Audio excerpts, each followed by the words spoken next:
We're on Lamed Daled Amud Aleph, 4 lines down from the top, 5 lines down. Tanu Rabbanan, learning about the Arava. Tanu Rabbanan, Arvei Nachal Hagedelos Ala Nachal. The pasuk says, as describing the Aravos, I think they translate it as willows. So they are Aravos of the Nachal. Nachal could be a stream. So it's saying that they grow by the stream. Hagedelos Ala Nachal. And Nachal could also mean a valley. A lot of times a valley is where the stream is. So here it means that it grows in a low place. To exclude Prat L'Tzavtzafa Hagedela Bein Aharim. There's a type of Arava, it's like a cousin of the Arava called a Tzavtzafa, and we're saying that that's not good, that's not the right min, it's not the right type for the mitzvah. It grows in the mountains. The fact that it grows in the mountains is how it's excluded from the pasuk, because the pasuk says it's Arvei Nachal, to exclude this one that grows by the mountains. Now the truth is that the part of what the Gemara is saying is that it doesn't really have to grow by the Nachal. It's only a miyah to exclude one specific type of something that's domes, similar to the Arava, but it's not exactly, it doesn't have the exact characteristics that Arava needs, and therefore it's excluded. We're going to see later what's the difference between a Tzavtzafa and Arava. What's the 3 differences? Amar Bizera, Meikra, from which pasuk do we learn that a Tzavtzafa is different than Arava? The pasuk says, Kach al mayim rabim Tzavtzafa shemay. So, let's see Rashi on this. Kach al mayim rabim Tzavtzafa shemay. It's in the middle-sized lines, fourth line. Kach al mayim rabim Tzavtzafa shemay. Can Farsh le'rivo oitzay shenishrash va'achuz al mayim rabim. The one is describing the authentic Arava. The authentic Arava grows on much water and is deep-rooted, firmly rooted. And that one has now turned to become a Tzavtzafa, Nasa Tzavtzafa. I think, does anyone have the Nekudas on the pasuk? Samu. Okay. So it doesn't mean the name became a Tzavtzafa, but it became like a Tzavtzafa. Alma Guyusahi, Tibitoichacha Nemar V'Yechezkel. So this is basically the pasuk saying that something which used to be authentic and the true Arava now turned into a Tzavtzafa, which is negative. It's not the real thing. And that's from this pasuk we see that Tzavtzafa is not valid. Okay, it's a remez from the Nevi'im. So we go back into the pasuk. Amarle Abai into the Gemara. Amarle Abai said to Rabbi, the Dilma Perushe Kal Mefarish. Maybe the pasuk is explaining Kach Hamayim Rabim Umayniyu Tzavtzafa. Maybe the pasuk is saying what is the Arava that grows on much water. That's a Tzavtzafa. Imkain, so Zera said back, no. Imkain, if that would be so, my samu. What does the word samu mean? Which means that it's something that turned into or was now replaced with the Tzavtzafa, which is not the authentic Arava. Okay, so that's how Reb Zera darshan in the pasuk to show us this. Now we have a little bit of Agadata. Amar Vivo. Amar HaKadosh Baruch Hu, Ani amarti sheYisrael lefanai kekach hamayim rabim. The Navi is saying to Klal Yisrael, HaKadosh Baruch Hu says, I told Klal Yisrael they should be like the Arava, which is kach hamayim rabim, umayniu Arava, and that's an Arava. That's I told Klal Yisrael that they should be like this Arava that's deeply rooted and it's firm in its emunah and its commitment to HaKadosh Baruch Hu. And they made themselves like the tzavtzafa in the harim that's not attached to the life source, to HaKadosh Baruch Hu, near the water, but it's up in the mountains on its own. Some taught this pasuk going on a brisa. Kach hamayim rabim tzavtzva samu. In other words, the first version was Rabbi Zera bringing the pasuk, and it wasn't attached to the brisa. So the brisa was taught us that we have a miyut arvei nachal that has to grow by the nachal to exclude the tzavtzva, and then Rabbi Zera came and brought the pasuk. But according to this version, this Ikad Masnila, they brought it directly. It was from the Tanoim on the brisa itself. Okay, that the Tana himself brought this pasuk, and then instead of Abaye asking on Reb Zera, now it was Reb Zera who was involved, but he was the one asking the question. Maskef la Reb Zera. Reb Zera asked the same question we had before. Before we had Abaye asking it, and here it's Reb Zera. V'dilma prushika mefarish, and then the answer is Dilma prushika mefarish. Maybe it's coming to explain. This is the question. Maybe it's coming to explain. Kach hamayim rabim, my niyu tzavtzva. So, who says that tzavtzva is not the authentic one? So then the answer is Im kain my samu. What's samu? Okay, so this samai. Okay, so the samo, this word shows that it was replaced. It's replacing it's something that turned into, was put to become a tzavtzva when it initially was an arava. So you see, there are two different things, and the tzavtzva is a negative. It's a negative thing. Amr v'vam HaKadosh Baruch Hu. I'm back in the Gemara now. Rivo says, HaKadosh Baruch Hu says, Ani amarti sheYisrael lefani kekach hamayim rabim u'mayniu arava v'hein samu atman ketzavtzva shebaharim. Okay, so it's pretty much very similar. It's just that the ones who spoke out and said each part were different. In both cases, the last part was Rabbi Vo, who said this drasha that Klal Yisrael is being likened to be like an arava who grows on much water that's attached to the life source, and they took themselves away from it and went on their own, like the tzavtzva in the Harim, in the mountains. Okay, now the Gemara gets more specific in how to identify what is an arava and what is a tzavtzva. Tana Rabbanan, Ezeu arava ve'ezeu tzavtzva. What is an arava and what is a tzavtzva? Arava kaneh shala adam. The stem is reddish. The ola shala mashuch. The leaf of the arava is drawn out. It's narrow and long. Upia, and the third detail is that the edges, the mouth, the edges of the leaf, chalak, are smooth. Tzavtzva, okay, now there's the flip side. The tzavtzva is the opposite of these three details. Tzavtzva kaneh shala lavan, the stem is whitish. V'ala shala agul, the leaf is not as long and drawn out, but it's more round. Upia, and the third thing is that the edge of the leaf is daimel magal, is like a magal, I believe, is a sickle that you use to chop down wheat. Okay, and so it's jagged, and the leaf of the arava is not jagged; it's smooth.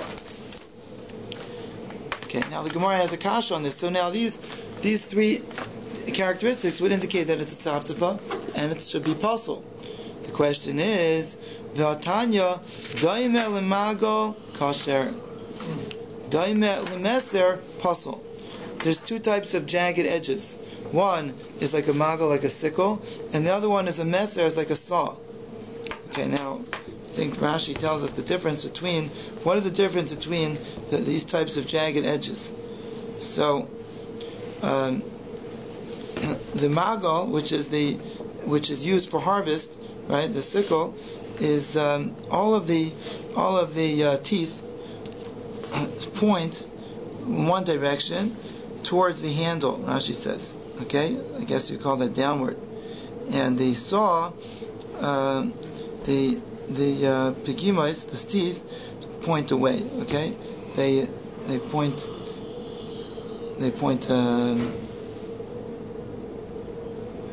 directions. One this way, one that way. Okay, so basically, the point is that if the teeth of the jagged edge are all pointed towards the stem, that would be described as a magol, a domel magol. And in the first brisa, it's identifying that as a tzavtzafa, which is no good. In the second brisa, it's saying that it's like that it is good if it's domel magol. Only if it's done to a meser, to a saw, then that's what type of jagged edge is no good. Aryai, so Aryai answers, Ki tanyahi bechilfa gila. That brisa is talking not about a tzavtzafa, it's talking about something which is a type of arava called a chilfa gila, and it is similar to a magol. I mean, it does have one of the three characteristics that is jagged edged, and the teeth are pointing downwards towards the stem, but it doesn't have the other two. It doesn't have a whitish stem, and it doesn't have the rounded leaves. So since the other two characteristics it does have, that shows that it's not a tzavtzafa. It's a chilfa gila, it's a type of arava, and therefore it's kosher. Okay. Amar Aryai now says on this Shmamina, we see from this Chilfa gila kasher leishana. We learn from this brisa that a chilfa gila, which is a little bit different than a rava because it's jagged edges. Nevertheless, we learn from here that it's kosher for haishana. So the Gemara asks Pshita. Of course, that's what we just found out in the brisa. So the Gemara says no. Ma'adatema hayal ve'isla shem levai loinis kasher. It wouldn't be kosher. Kamash malan. Shem levai means a nickname or accompanying name. A levai means something that's escorting. So it's not just called an arava, like plain arava, but it's chilfa gila. It has this nickname to it that may have identified it as a totally different species, and we're saying no, it's not. So even meaning to say, yes, you could see from the brisa that even if it's doimel lemagol, it still could be kosher, but you wouldn't see that if it has a shem levoy, that if it has a nickname to it, that it could still be kosher. And that's what Rabbi is teaching us, that yes, even with that, it can still be a kosher arava. Okay. Kamashmalan. So the Gemara asks, why don't we say that it really is problematic because it's not called just a rava? The Gemara answers, Arvei Nachal Omer Achmana Mikol Makom. Arvei Nachal. The Gemara sees in this pasuk of Arvei Nachal that it's something that's a more of a general statement that's not being so specific, and willows of the valley, that it's inclusive of different types, even a kind that has a nickname to it. Okay. Amar Rav Chisda. Hani, let's continue learning about Arava now. New statement. Amar Rav Chisda. Hani tlas mili ishtani shemayu michichara beis hamikdash. And when the Beis Hamikdash was destroyed, there are three things that changed their name. Okay. Chalafta, Aravta. Aravta, Chalafta. These two species, one called Chalafta and one called Aravta. Aravta means the Arava. Okay, switched names. So this Chalafta, which sounds like Chilfa Gila, by the way, Rashi explains, is actually not the Chilfa Gila we were talking about before. This is talking about the Tzavtzafa. Okay, and the tzavtzafa, yes, we're in a tricky world now. The tzavtzafa, which is the imitation, maybe that's why it's called the chalafta, because something that's a chiluf is something that's it's like a exchange for this. So maybe that's why it's called chalafta. But at any rate, it changed names when the Beis Hamikdash was destroyed. Now the authentic one now started being called chalafta, and the fake one started being called arava. Okay. My nafkamina, what's the difference? What's the relevance of the names? The lulav, that's nafkamina for which one's kosher for the lulav. Now, the next one of the three, shipura chatzutzrasa. Chatzutzrasa, shipura. Okay, so this shipura is a shofar, and a chatzutrita is also a horn, but it's not from an aisle, and Rashi says that it's not bent, it's straight, but it started being called a shofar, and the shofar, which is the bent one, coming from an aisle, from a ram, now started being called chatzutrita. What's the relevance of that? Ma'anav kamina, l'shofar shel Rosh Hashanah. To which one is kosher for the shofar to blow on Rosh Hashanah? And the third, one of the things that changed the names got changed when the Beis Hamikdash was destroyed. Pisorta, Pisora, Pisora, Pisorta. Okay, one of these. What is this? I think the Pisora means like a table. Is that what it translated here? It's a table. It doesn't translate. It's called Pisora. Okay, Rashi says one of them is big and one of them is small, and anyway, so the names got switched around. The one that used to be called Pisora now started being called Pisorta, and what is it? It's a table. Is it? It says table. It says table. Okay, good. Table. Yeah. Okay, good. So you learn about this in Parshas Balak. It says Pisora. Rashi there says that it means a table. Okay. So what's the difference whether the big one was called the big one's called Pisora, or the small one now is called Pisora instead? For business, if you say you want to buy a Pisora, so it could be that you mean you want to buy a full-size table, but now they started calling the full-size table the Pisorta. Okay, all right. Rashi doesn't say which way, so that's just the way I guessed. Okay, okay. There's Amar Aryai. Aryai says, "Avani Omer Beikasi Havlila Beikasi."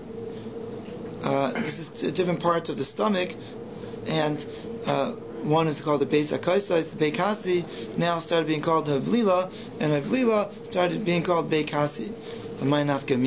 What's the relevance of this? Of what the name of different parts of the stomach are called, different intestines? The machat hanimtza be'oivi beis hakaisais, for a needle for trephis that's in the walls of the beis hakaisais. The beis hakaisais is the end of the end of the keres, the end of the stomach, and anyway, so it's made like a little bit like a cup, so that's why it's called beis hakaisais. Anyway, we're talking about a needle that was stuck partially through the wall, didn't go all the way through. It's not a neked mafulish, so then the animal's still kosher because they're so thick that it's not going to go all the way through. The hole's not going to become mafulish, and it won't be mafulish means it goes all the way through. And anyway.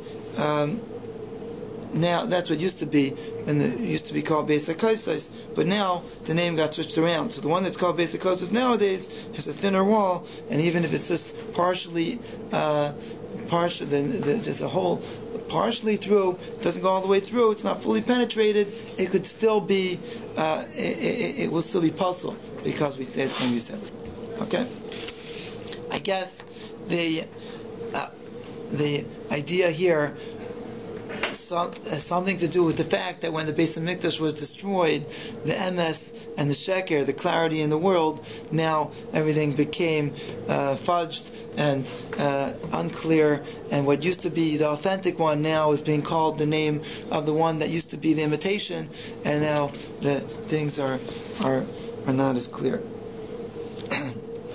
Amar Rava bar Yosef. 2 lines on the bottom.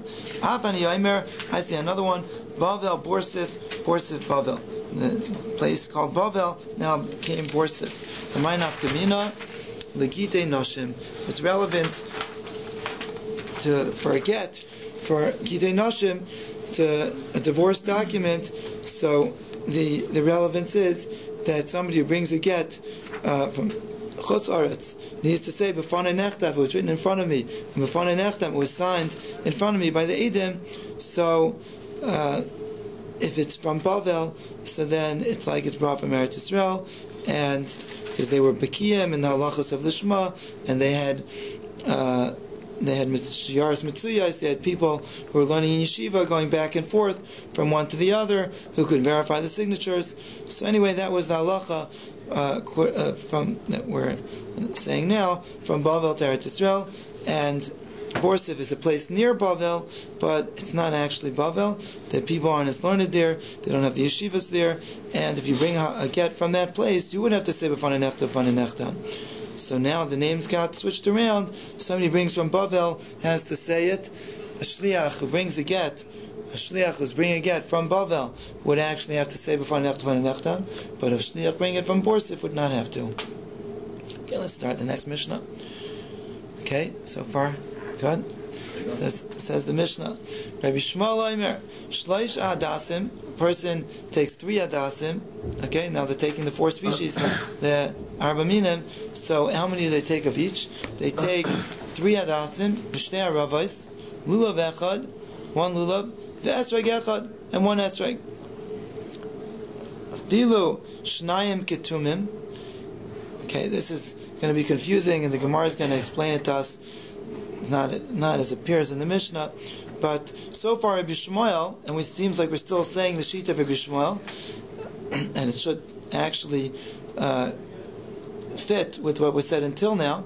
That's what we would assume. But Rabbi Shmuel so now says that 2 could be Shnayim Ketumim V'echad Inikatum. So I guess he's going back on the Adasim, and he's saying that of these 3 Adasim, 2 of them could actually be Katum. They could be clipped. They could be cut at the top. And only one of them has to be Shalem at the top, that it can't be cut. Okay. The Gemara is going to ask a question.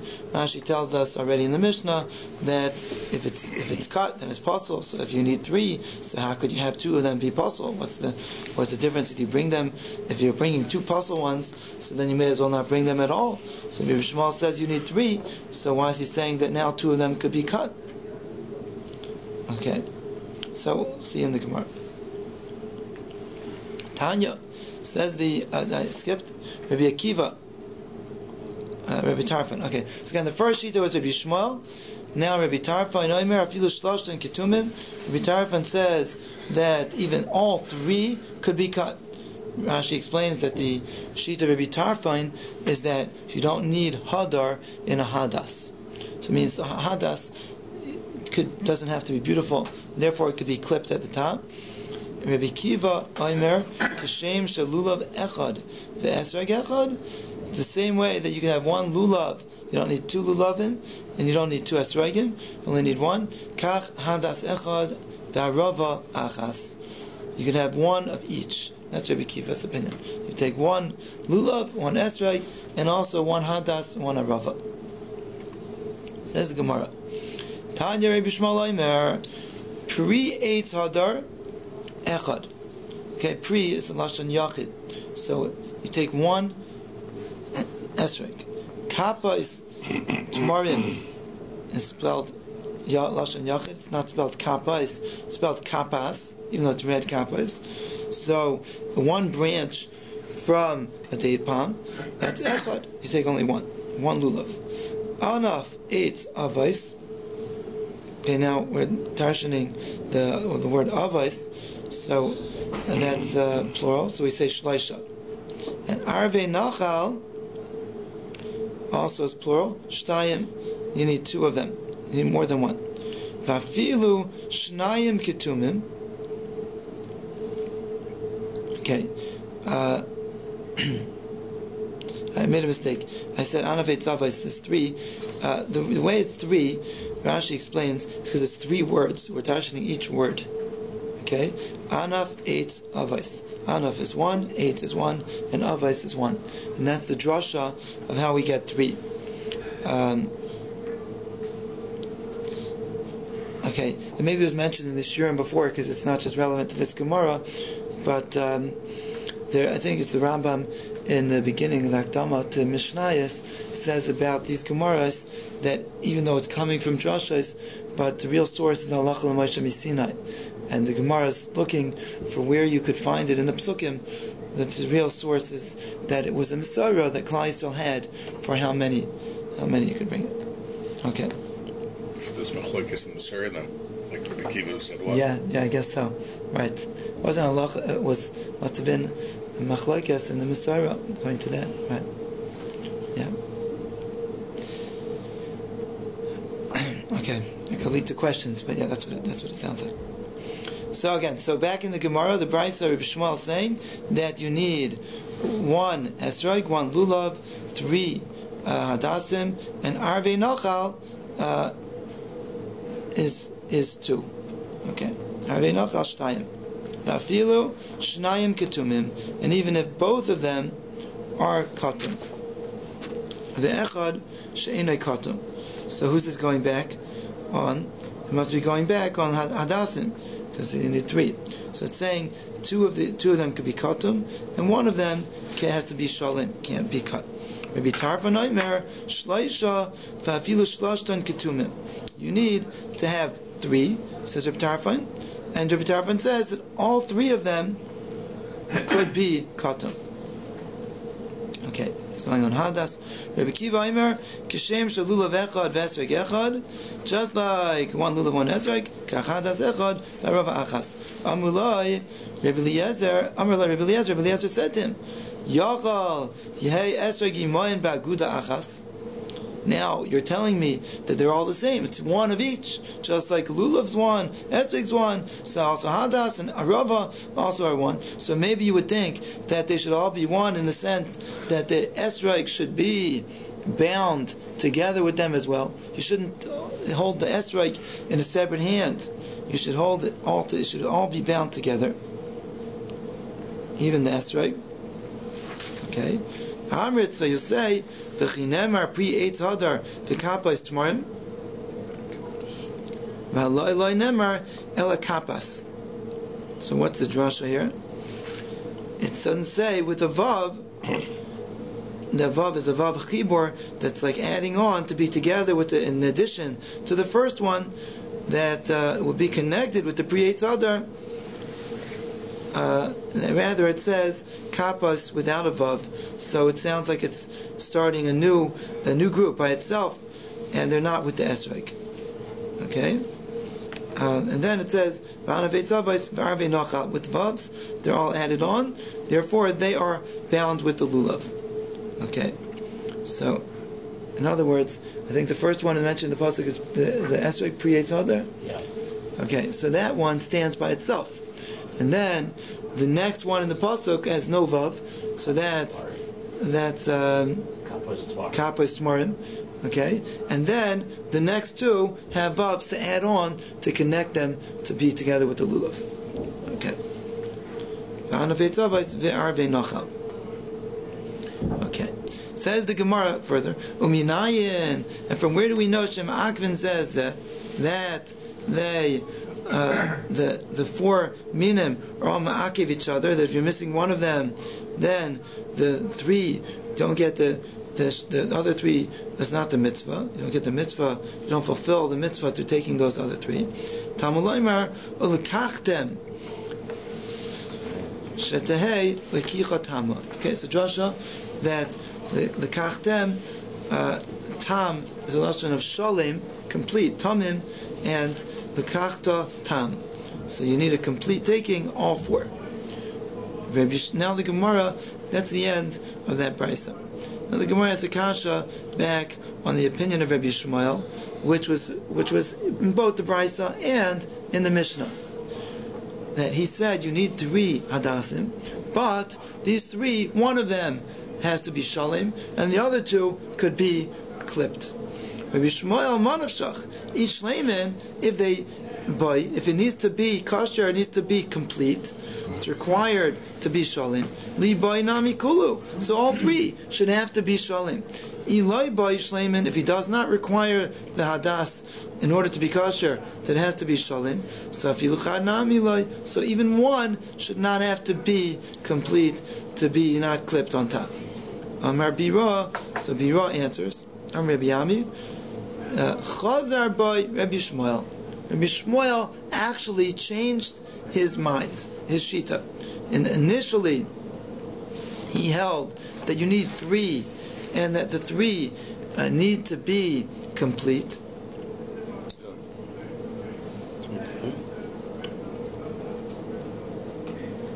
One second. Yeah, I believe so. At first he felt that you need 3 and they need to be complete, and then he changed his mind and said that you don't need 3. You actually only need 1 hadas. So the way of saying that you only need 1 hadas was, instead of just retracting the original statement, he said 2 of them really could be clipped on top, which means that they're totally puzzle, and it's as if they're not there. And he's machsher with 1. Like a kiva. Yeah, I don't know if there's other commentaries, but this is how Rashi explains it. And it needs to be hadar. It needs to be hadar. That 1 needs to be hadar. Well, did he switch to hold exactly like Rabbi Kiva? Because did he also retract his statement about Aravos, or just about Hadas? Doesn't say here. Okay.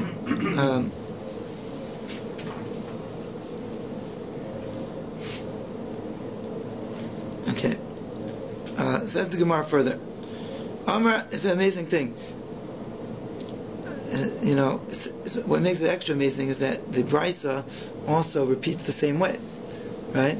So it was the same answer for both. In other words, that this is what happened. Rabbi Shmuel said his statement, and then somehow the statement never got rescinded. It just got added on something which would be megala that the first one wasn't relevant anymore.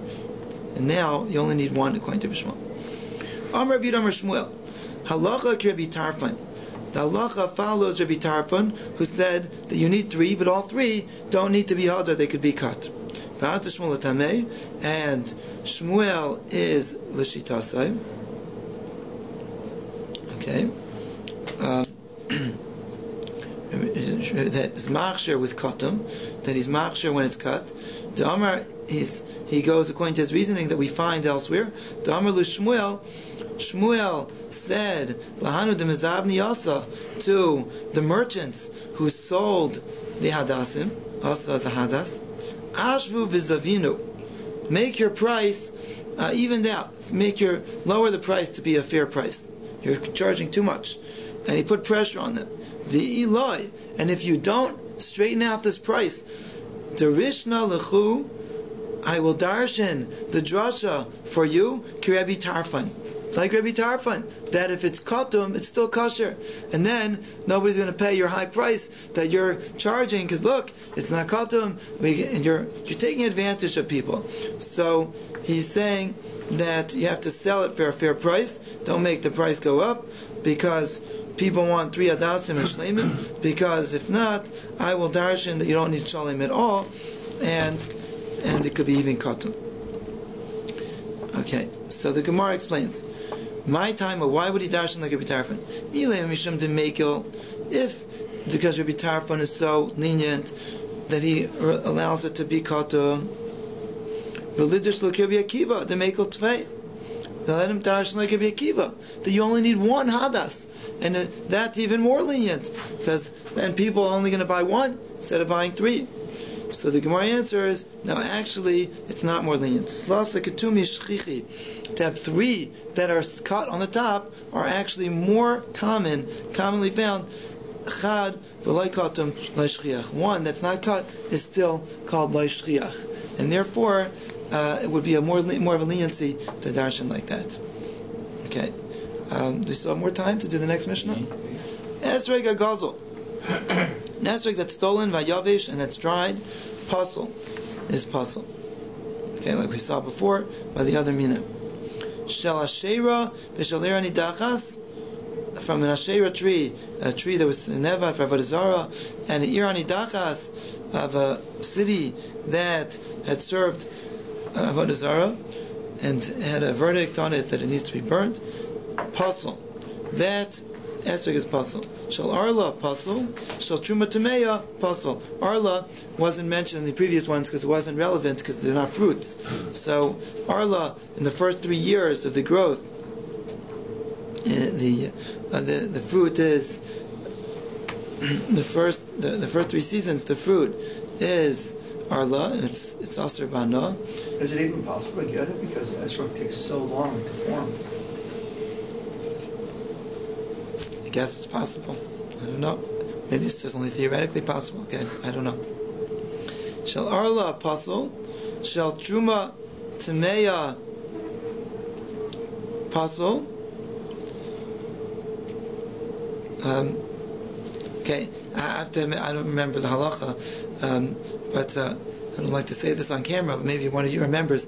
Arla, is it the first 3 years that the fruit grows, or the first 3 years that the tree is growing? No, the first 3 years. The first 3 years of the tree. Yeah. Right, when it's planted. Okay, so then you're asking. So then it could be that you won't even have any fruit in those first 3 years. Yeah. Okay, I heard the question. So, okay, let's continue.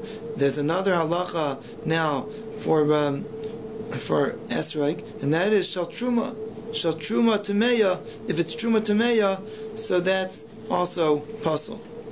It's not, you're not allowed to eat truma tameya. Truma tameya has to be burnt. You're not this. You can't be kosher for an esrog. Shal truma tahira, but if it's truma, but it is tahar, la yital lechatchila, you can't take such an esrog. V'im natal, if you took it kosher b'diavad, it's kosher. She explains because it has a heter achila.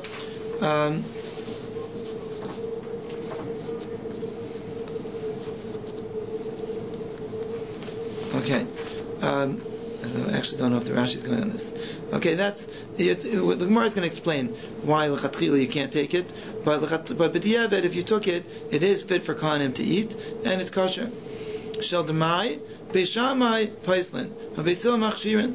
Demai means demai. What is this? And it's a suffix. It's whether. It's not it's something that you bought from an Amoretz, from someone who's not God fearing. It doesn't have established a track record that he takes off Meiser, but Rov of the Amoretz took off Meiser.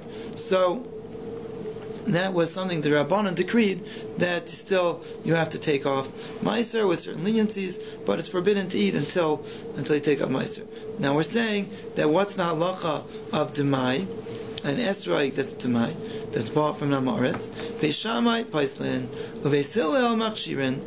Beishamai says it's pasul, and Beis Hillel says that it's kosher. Okay. Gemara is going to explain what's machlekes Beishamai Beis Hillel.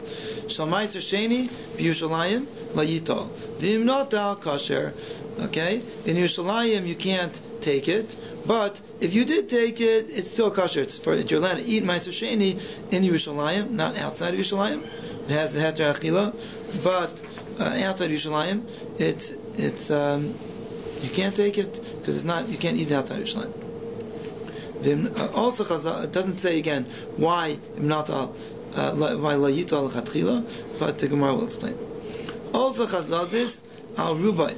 If a chazazis is a skin, a condition, a type of, I guess, getting blisters, small blisters on the skin of the esrog, al rubai, on most of the skin of the esrog. That's one case. Nitla pit masa. Another case, the pitam, the top of the esrog, was taken off. Niklaf. Niklaf means that it's skinned. Some of the skin of the esrog is missing. Nistak, it's cracked. Nikav, it has a hole into the esrog. Gemara is going to say how much. The chaser kolshu, and it's chaser kolshu puzzle. Okay, you have to see in the Gemara whether this is two cases or one case. Whether nikev v'chaser kolshu is one case, it has a hole and it's missing. In that hole, the hole makes it be missing, or is it two separate cases? Nikev, one has a hole, and two, it's chaser kolshu. But the Mishnah says the halacha in all these cases is puzzle. Also, chazaz is al miyutai. On the flip side, if the chazaz is only on a miyut, the blemish, the skin condition is only on a minority of the esrog, or not al uktzai, instead of the pitum being taken off, the stem from the other side, the ukitz is removed. Nikev v'loy chaser kolshu. If it's nikev and it's not missing a kolshu, kosher. Okay, it sounds like it's all one. So if it's not missing, it's kosher, even though it has a nekev. Again, the Gemara is going to explain the more details. Esrog hakushi pasul, an esrog that comes me'eretz kush v'shacharu. Rashi says an esrog that comes from the land of Kush and it's a black esrog, so that is pasul. V'hayarai kikarsi, a green esrog that's so green that's kikarsi, it's like krishim, I believe means leeks. So green. V'meir machshir. Rabbi Yehuda paisel. It's a machlekes whether that green esrog, so green, it's kasher or pasul. Shir esrog akatan, a small esrog. What's the minimum size of an esrog? Rabbi Meir omer ke'egos, like a nut. What type of nut is it? Egos? Walnut. Rabbi Yehuda omer kebeya. It's like an egg, the size of an egg. Ubigadol kedei. That's the minimum size. Okay, Rabbi Yehuda's size is bigger. You could have to be able to hold two in one hand. That's the biggest size you can have in esrog. Rabbi Yehuda. Rabbi Yosi Omer. Now, even if you can't hold two in one hand, you can't even hold one. You can't even hold one in one hand. Afilu echad b'shtei yadav. Even if you could hold only one in two hands, that's already that's the biggest size. Black esrog from Africa, right?